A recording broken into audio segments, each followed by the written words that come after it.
Hello everyone, welcome back to Tantra's Mantra where we go behind and beyond the tech news headlines. I am your host Prakash Sangam, founder and principal at Tantra Analyst. In this episode, we'll be discussing a company that we have never covered before on our podcast, and that is Chinese tech giant Huawei. Huawei started out as a telecom infrastructure provider but has grown far beyond that, almost touching every part of today's tech ecosystem from devices to telecom and cloud data center infrastructure, even operating systems, and more across software, hardware, systems, and solutions. It has almost become a flagship company for China and Chinese technology. And of course, just like any other tech company in the world, Huawei is going all out on AI as well.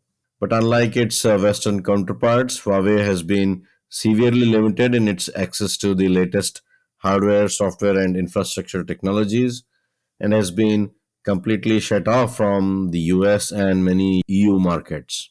Despite these restrictions, it seems to be thriving. And to show its prowess and the progress, as well as the breadth and depth of its technologies, Huawei organized two events last month, both in Shanghai. The first was its annual Huawei Connect event for its customers, partners, and analysts, as well as media. Second was much smaller and intimate for only a group of select global analysts. The event was called Wireless Analyst Talks. The analyst event was held at their spanking new impressive R&D campus in Shanghai. Of course, AI was a major theme at both the events, but Connect was more about cloud technologies, semiconductors, AI models, etc., whereas Analyst Talk was focused on 5G advanced and cellular technologies. I had a chance to only attend the Analyst Talks event, but our today's guest, Peter Jarich, had the pleasure of attending both of them. Peter is a fellow analyst and the head of GSMA Intelligence. Peter, welcome to the show. Hey, thank you for having me. Great to talk about the topic. Excellent. So, GSMA Intelligence is part of Cellular Operator Industry Group, GSMA. So, let's start with the questions, Peter. So, tell us about your analyst career and journey as well as GSMA Intelligence.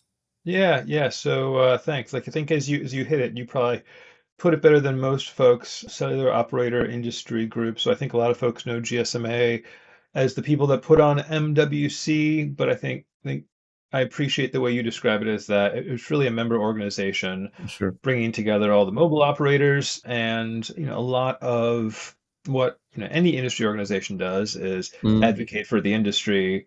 When we Mm-hmm. do that as an organization, it wants obviously to have any advocacy being grounded in data, being grounded in actual factual viewpoints, and that's where my team comes in. So we support a lot of the work of the GSMA, grounding a lot of the GSMA's advocacy and thought Mm-hmm. leadership efforts.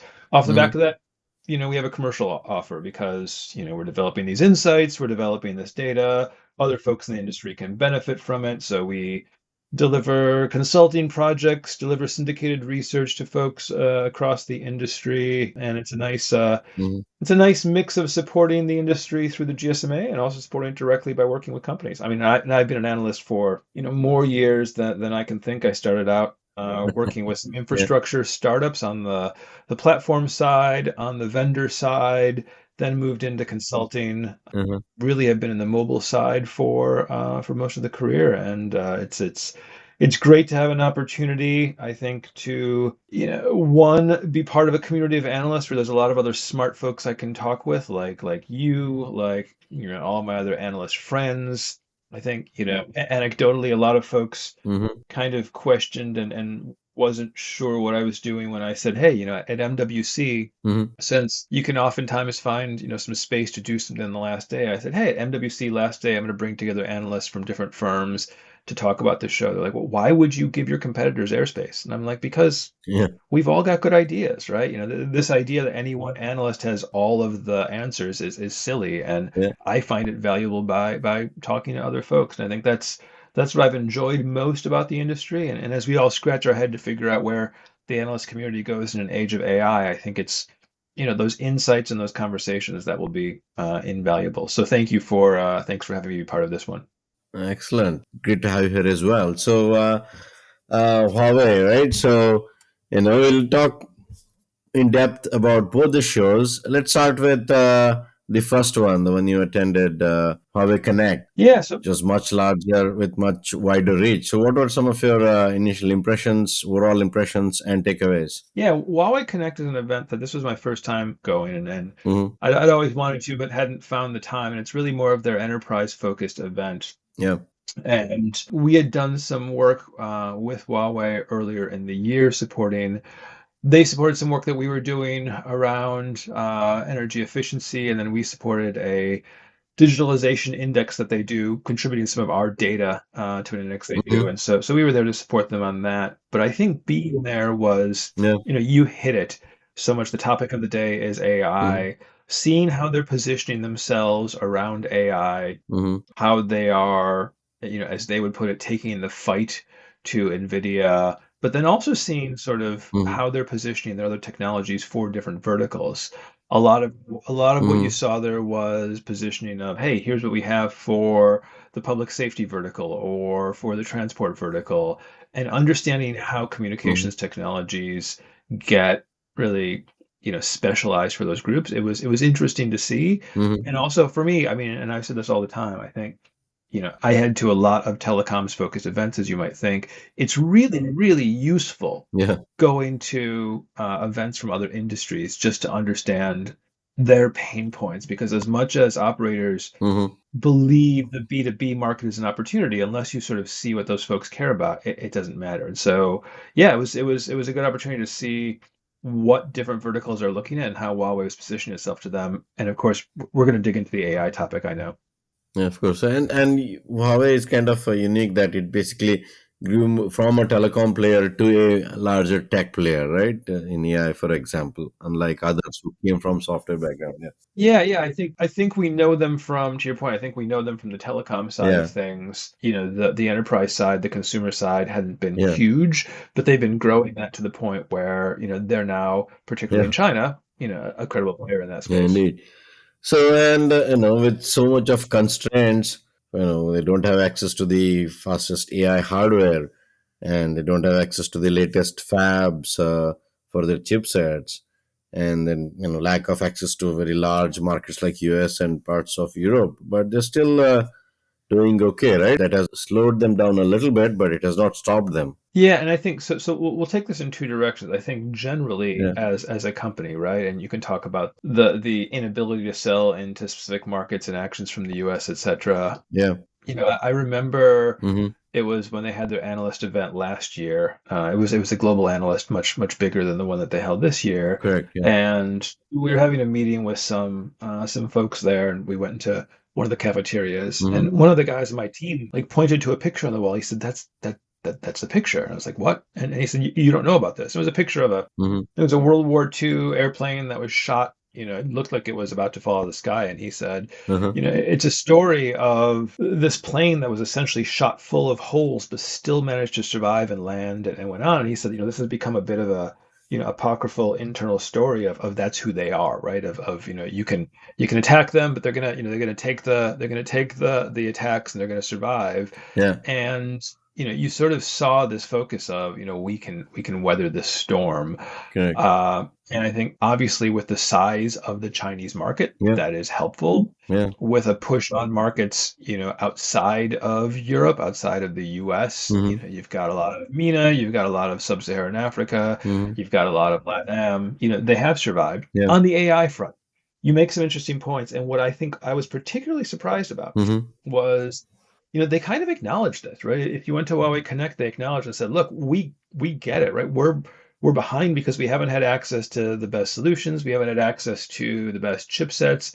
So we're going to compete on scale, Yeah, right? And this is where they really talked about their new SuperPod solution by saying, look, yeah, we're going to have to, if we can't compete where we are today yeah, with the silicon, yeah, we're going to compete on scale yeah. with this unified bus fast interconnect, Mm-hmm. right? Which seems a little bit like, the NVLink. NVLink Yeah, type idea, right? I yeah, mean, so they said, look, we know we have to scale these things together. yeah, We've got a way of doing it. Unified bus. We're going to throw a whole bunch of these solutions together, yeah. and then of course, put out a roadmap which says, early next year, we're going to have the new Ascend 950 PR. Yeah. It's going to use our own memory. We're not going to be relying on Samsung or SK Yeah. Hynix.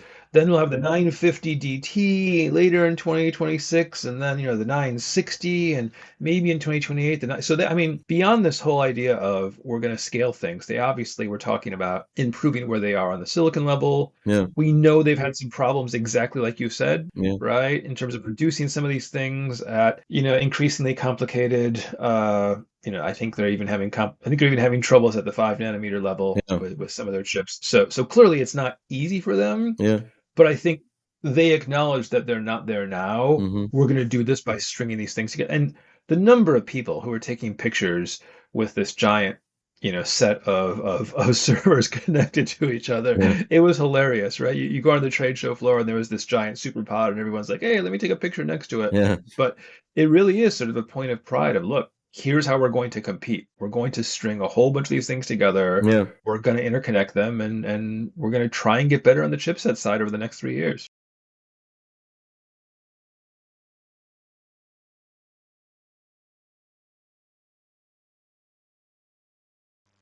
Yeah, true. I mean, Ascent series is their NPU, which is driving all of their AI efforts, and it's no match for NVIDIA H100 or Blackwell.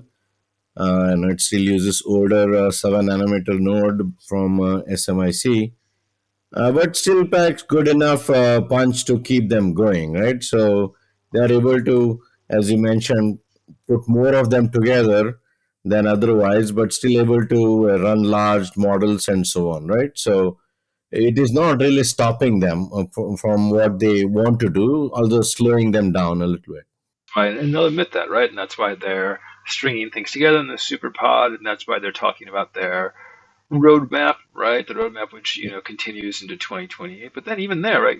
The roadmap to 2028. Yeah. We obviously need to recognize that NVIDIA is not standing still. So by the time we get to 2028 and they're rolling out solutions with 4 terabit per second interfaces and all sorts of capabilities, NVIDIA's will have Hmm. spent several years getting better itself. So I think they recognize that. Yeah. It's just that's where they come at this going, saying, look, we'll just scale, we'll just connect more and more of these together, and that's the strategy, right? Yeah, yeah, indeed. And now if you really look at it, they have their own NPU, their own CPU, Kunpeng, they mention it, and they have their own LLM, Pangu, their own AI stack.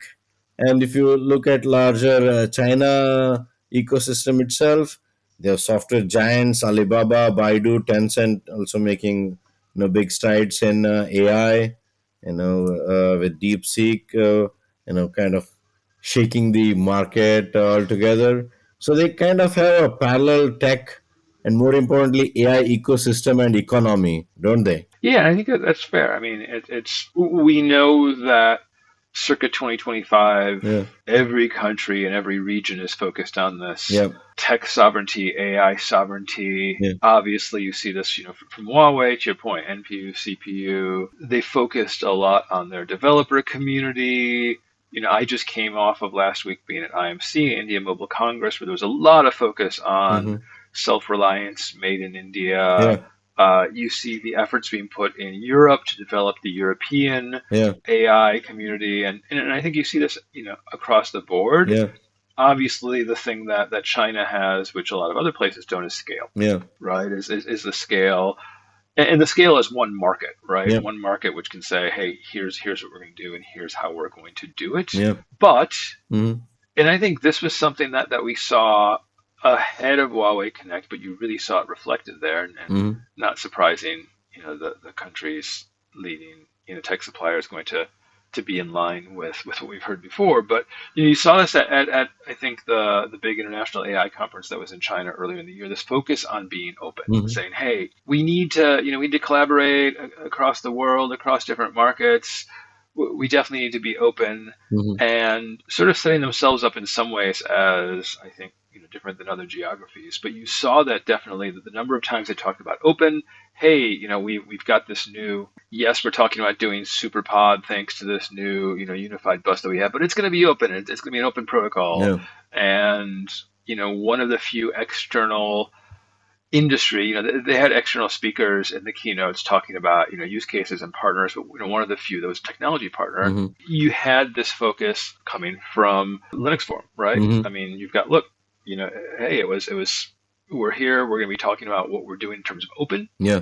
right? We're going to be talking about how we work Mm-hmm. with Huawei, and it was really this, like it was really interesting to see, and I believe that may have been I believe it may have been the only Western speaker that was actually coming out in the keynotes, and it really was this highly in this focus on open, right? Yeah. When you got the Linux Foundation coming out there and saying, hey, we work with Huawei, and Huawei is a good partner on this, Mm. and it's all about being open. Yeah. You can question how much of it is real versus show, Yeah.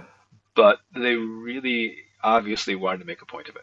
And China in its own is a large ecosystem which can support all of this investment that they're doing. They can definitely scale locally for their own market. 100%. But ultimately, I think they will want to expand outside China as well, right? Oh, yes. But they seem to be quite tight-lipped about it now. They don't talk about anything beyond China, really, right? Yeah, I think it's right now China's obviously the market that's driving some of this. Obviously, they're going to want to export these Yeah, capabilities to other markets. yeah, But yes, some of this is just also they've got to build up the capabilities. correct. Yeah. Although it was not a major focus in any of these events, Harmony OS is another thing, right? They built in-house. They're still working towards making it work in the country in China, and then maybe look at exporting outside China later.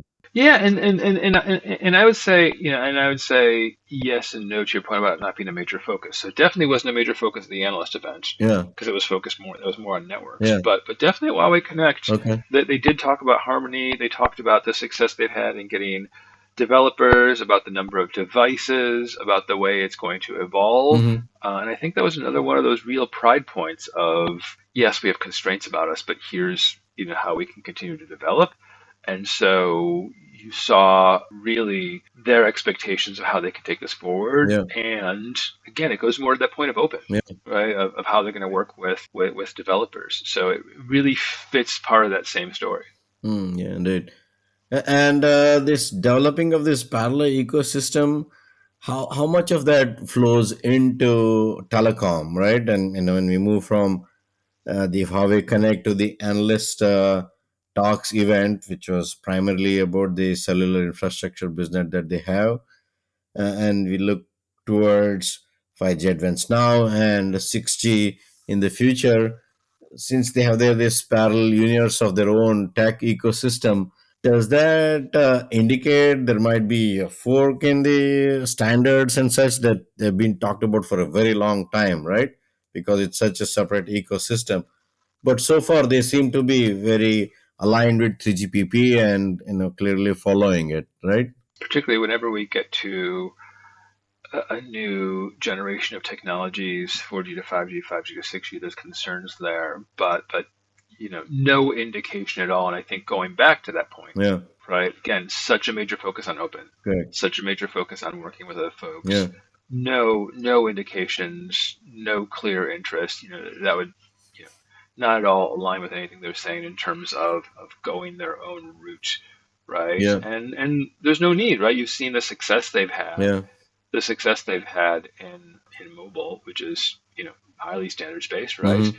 So no real interest or any indication of doing anything other than the standards, and because that there really hasn't been any need. Yeah, yeah. And then, looking at their 3G experience, it clearly shows that being with one standard helps them as well as everybody else, right? Rather than having their own standard as such. So yeah, it's We need to recognize that, particularly within mobile technologies, and you've known this, and I think you hit it right. Right, mm, it is very constrained by standards, but those constraints make scale, which helps the whole ecosystem. yep, But there is room to innovate. There is room to differentiate within the standards. And I think one of those things you've seen Huawei, differentiate on, Mm-hmm. not a focus on virtual RAN, not a focus on open RAN, but a focus on, their own solutions and how they've developed it in terms of their base station and their RAN solutions, which makes up the bulk of RAN deployments and RAN capex. And that that has been different, right? Yeah. Because although you could see the Ericssons and the Nokias and the Samsung saying, hey, we're going to, focus on virtual RAN. Yeah. We're going to at least say we can support open Yeah. RAN. You get none of that from Huawei. Yeah. So there is room for Yeah. differentiation. And I think as you would have seen with all of us, differentiating in terms of what they're doing on the antenna and the radio front, Correct. Yeah. which has always been a big focus for them. Yeah. Indeed. We'll talk about that a little bit later. So the venue, I mean, it was very impressive for this analyst talk, right? It was their spanking new campus, R&D campus. It's their global R&D hub, as they called it. And it felt more like a five-star resort than office complex, right? So, and it was, of course, the event itself was more show and tell. So, and it was very fitting where they did it. Sometimes we forget about this, but I've been to no shortage of executive briefing centers. Yeah. I'm sure a lot of the folks listening have too, Yeah. right? And we sometimes forget that those executive briefing centers are really interesting to understand someone's innovations and what they're working on. But they're also part marketing, Yeah, it is. Yeah, right? yeah, it's show and tell. And it is to show off exactly, Yeah. right? And so a campus like this, Mm-hmm. like the one that we've seen in Shanghai, which for folks who haven't been, right, it's bigger than the one in Shenzhen. I Mm-hmm. believe it's marginally bigger than the one in Dongguan. Yeah. But I think that there is a bit of that. We want to build this thing to impress people. Yeah. It's not yet full. Mm-hmm. You could tell. I took a number of pictures because, like you said, it's super impressive. Campus, lake, Yeah. train, boat, right? Like it's huge, and they're doing. But the number of pictures I took, and I sent a few back to my wife. She's like, is it open? Because I don't see any people. Like it seems kind of empty. And yes, if you got there in the morning, you saw everyone arriving. Yeah. But still, and is that a function of it still being fairly new? Probably. Will it be filled up over time? Or it is still fairly new. But to be sure, there is a part of building a campus like that just to impress folks. Yeah. And I think on that part, as you've noted, they succeed, right? Yeah. Indeed. Indeed. So, what are some of your impressions of analyst event and some key takeaways? Yeah, I mean, I think the analyst event, as normal, it was going to capture all of the main points. Mm-hmm. 5G advanced in AI has been a big message from them, and so that was clearly a message they repeated, Yeah. particularly around trying to suggest how much traffic AI will drive and why we need 5G Yeah. advanced. Obviously, antenna innovation, like I mentioned, radio innovation, a big part of what they wanted to highlight, and then just showing off some of the use cases, Mm-hmm. right? Yeah. I think putting this into action, but Mm-hmm. more than anything, what I want to say is, and this goes back to I think your point about the campus, is Yeah. this is all part of their interest in showing people, hey, here's what we're doing, and we're really proud of it. And I say that because Yeah. they have had traditionally for a number of years, with obviously COVID being a break, Mm-hmm. their global analyst summit, which takes place in April, usually in Shenzhen, Yeah.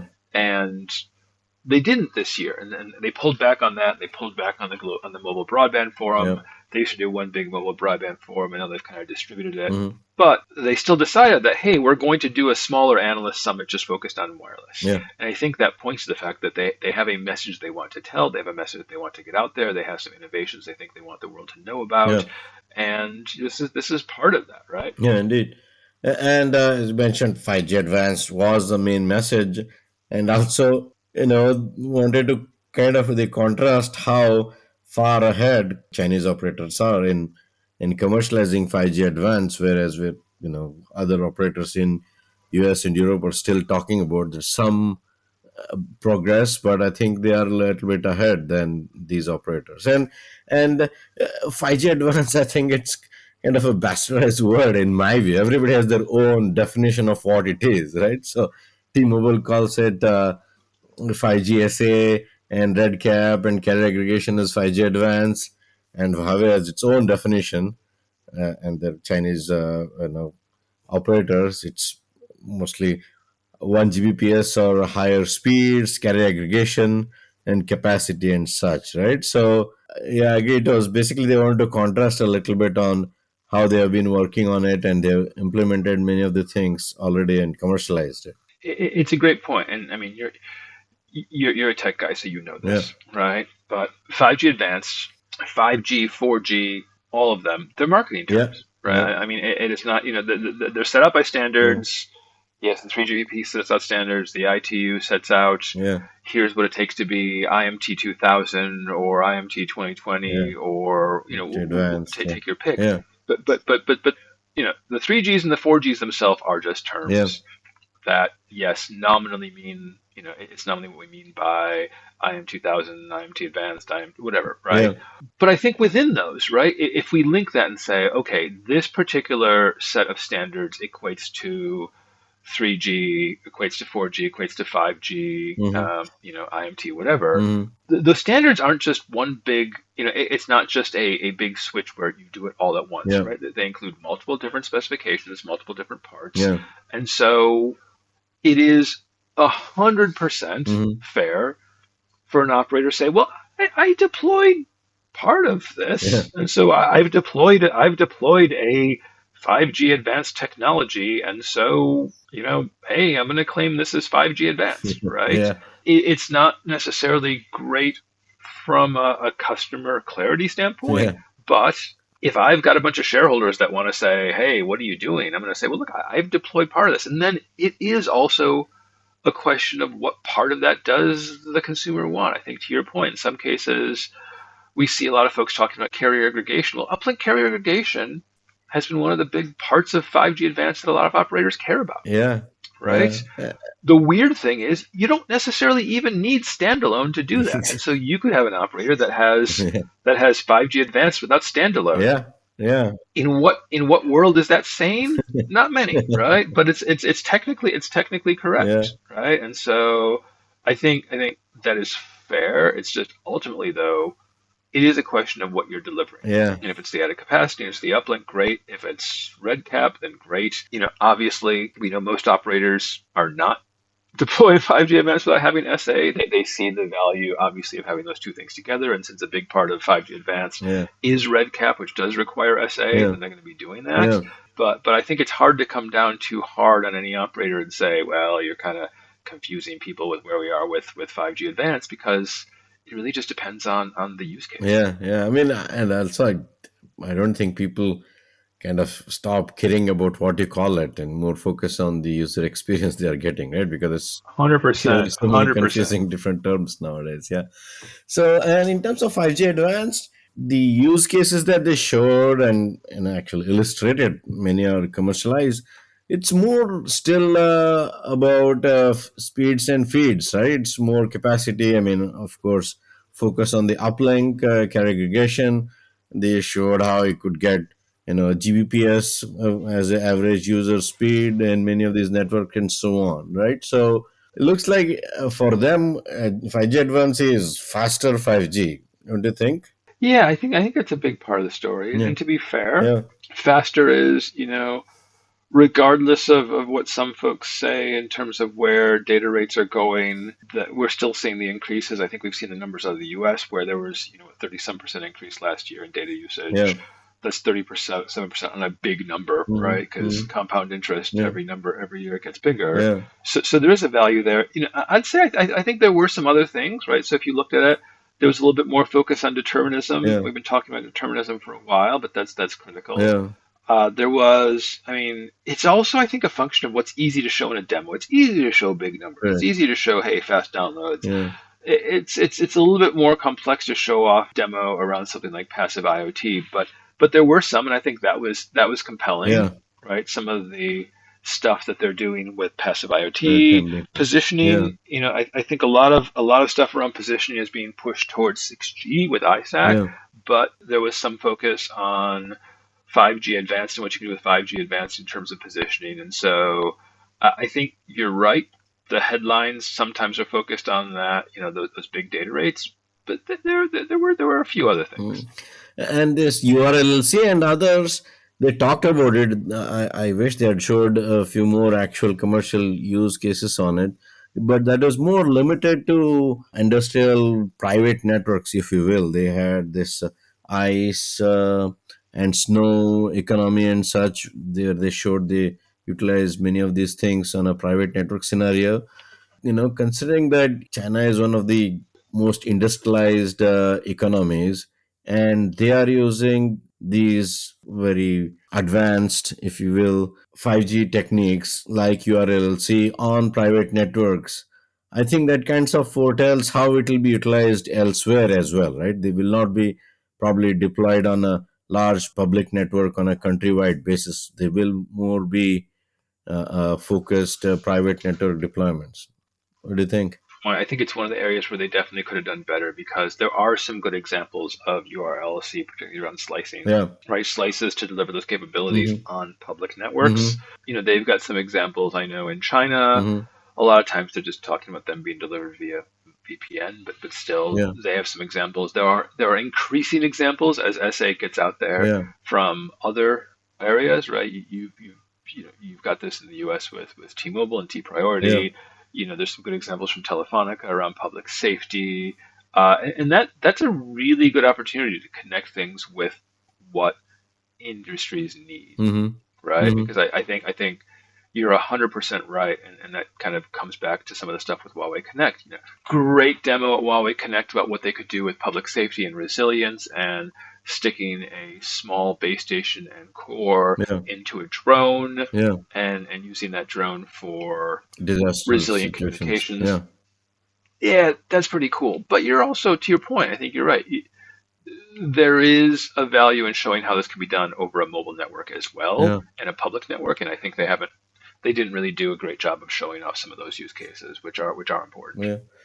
And as you mentioned, the antennas and the base station innovations they showed, they were really, really impressive. I mean, if you're looked at those printed dipoles, how much they have reduced the antenna size, although it looks, it's more mechanical in the sense, but those have huge impact, right?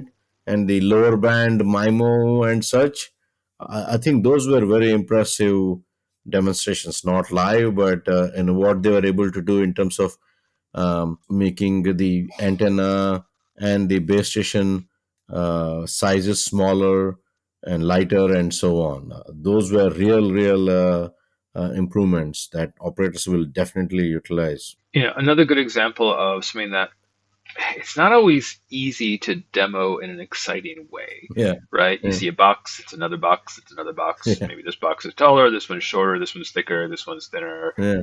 But the reality is, if you look at what has been the savior in so many ways Mhm. of like mobile networks, it's been antenna and radio innovation. Yeah, It's been how do we get more MIMO to deliver better edge coverage and capacity, and how do we deliver things that allow us to save on OpEx and CapEx by converging radios. I mean, it's hilarious. It's a bit of a joke.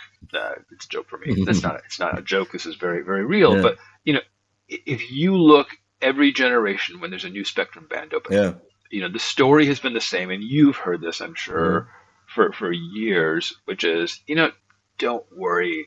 We're going from 900 megahertz to 1.8, 1.9, but you can keep your same tower grid. yeah. We just need better antennas. Correct. Yeah, And then you go to 1, 2, 3. Don't worry at 2.6, 2.3, 2.1. It's fine in the 2 gigahertz space. We'll just get better antennas. yeah, And then you're in the mid band at 3 gigahertz, yeah. 3.5. And then we continually Hmm. push new higher frequency spectrum. And the story from the ecosystem is don't worry, you can keep your cell grid, Yeah. you can keep your tower grid. We just Better need antennas. Yeah, tower innovation. yeah, And so I think the better antennas, the better radios have been a savior in so many yeah. ways. And And a lot of people outside yeah, just it, don't it realize doesn't it get how attention. important those are, right? So No, yeah, no, because and that's the thing. I mean, it's almost funny when you look at like, oh Lord, you had to sit through looking at a whole bunch of antennas and, and, yeah, and radios, and yeah, they look the same, but they are super important. yeah.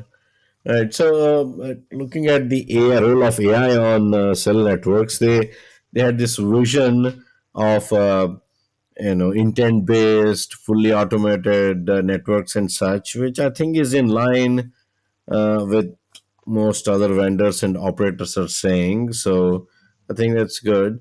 One thing you also pointed out, and they categorically said that use of AI is increasing the network traffic and load, and because for that reason you need 5G advanced. That's not the pitch you hear from operators outside the US, right? In US, and there are AI deployments, or like usage of AI has grown significantly, but the effect of that on the traffic is not something that operators have to do anything extra. I mean, what has been your experience talking, and you look at a lot of trends and so on as well as part of your analyst practice? Yeah, We've been working with operators in part because they want to understand yeah, this, right? Not surprisingly, and I think yeah, they also want to get ahead of, let's say, earlier with video traffic. And so we've been working with some. And you're right. yeah. You're not seeing, if you look at, and it's not surprising, if you look at the direct AI Mm-hmm. apps, they're not driving tons of traffic, right? But why would they, right? I mean, we're talking about chatbots, we're talking about search, we're talking about, Yeah, yes, there is some multimodal uploading of video or uploading of other things, but that's still new. yeah. But I think the flip side is, Mm-hmm. which we need to be paying attention to, Mm-hmm. is, are we looking at the right impacts and the right apps? And if you look at some of the other folks who are forecasting the impact of AI on network traffic, Mm-hmm. they differentiate between direct AI apps, Mm-hmm. people going to the ChatGPT app, people going to whatever, versus Mm-hmm. AI's impact on driving usage of and driving rich usage of the apps you're already using, right? So AI generated videos. I Mm-hmm. mean, think about this, right? When we think about when we think about the OpenAI video app that is just AI generated traffic, Yeah, AI generated video. Yes, that's AI's impact on network traffic, right? yeah, If we think about what will happen when there will be AI better integrated into WhatsApp, better integrated to messaging app, better integrated into all of the video apps that we use. yeah. That's, I think, the real impact. And so I'm Mm. not sure that we're seeing that. And I have some questions about, how you see these massive differences, some of the numbers they claim that you're seeing in China from elsewhere. But I do think long term, there is clearly something that we need to be watching. Yeah, it'll be interesting to see. Yeah, and some, in my views, most of AI so far on the phones, especially, is on the text side. I mean, replacing, search and so on, or you work on the phone itself on the images editing and camera and such. But I think Yes. if you have to upload a video or do a back and forth in terms of creating a AI video from your phone, doing adjustments and so on, and for that you have to do a lot of upload and download of video content, which I think is very very much taxing on the network. Will be interesting to see. One of the things, sort of looking forward to the future, Yeah, I'm looking forward to CES and the conversations about on-device AI, yeah, because I think that really gets to the question of, what are you doing on the device? yeah. What does your silicon from Qualcomm or from MediaTek or from Xiaomi or Apple or Google support on device Yeah. versus what's in the network? And I think that's we've been doing some work internally. We're actually, if anyone's going to be at CES, we're doing a series of panels on device AI and distributed inferencing Hmm. at CES, Hmm. just because I think we need to be hearing from operators. And so if anyone's out there and going to be at CES, reach out, because I think that, to your point, there's a lot of uploading of video, there's a lot of downloading, but how much of that gets pushed to the device? That's, I think, the next thing that we're all trying to figure out. Yeah, and that also I asked a question during their sessions. They did not mention edge AI at all. I understand it's a network vendor and network focused event. A lot of the folks there Yeah. were from the network side, but the edge AI has a role to play in all of this as well, right? Taking some of the load off of the networks onto the device with the Don't capable device that you don't have today. don't. I think you saw this at Huawei Connect. Hmm. Yeah, I see. No different than you saw at NVIDIA GTC. On the one hand, you'll have the giant, cluster, and what we can do with the clusters. And on the other hand, there would be off to the side a series of workstations, and look how far we can scale. And there's always a bit of a lip service given to distributed AI, AI inferencing at the edge. It's not the huge focus, but I think that's short-sighted because to your point, pushing this to the prem where you have better security, where you have better data, better control of the data, where particularly for some, use cases you don't have the transport costs. Yeah. I think we're really overlooking a lot of those distributed and a lot of those edge AI use cases, which yeah, are particularly important. You're 100% right. And the sheer compute itself, right? I mean, you have Yeah, so much of capability on the device now, and it's coming free. Customer has already whether it's paid whether for it's it. on So, device or on prem, I think that's all. Yeah, yeah, we're overlooking it. yeah, okay, cool. This was a great discussion. Anything that we missed from either of the events that we talked about? No, no.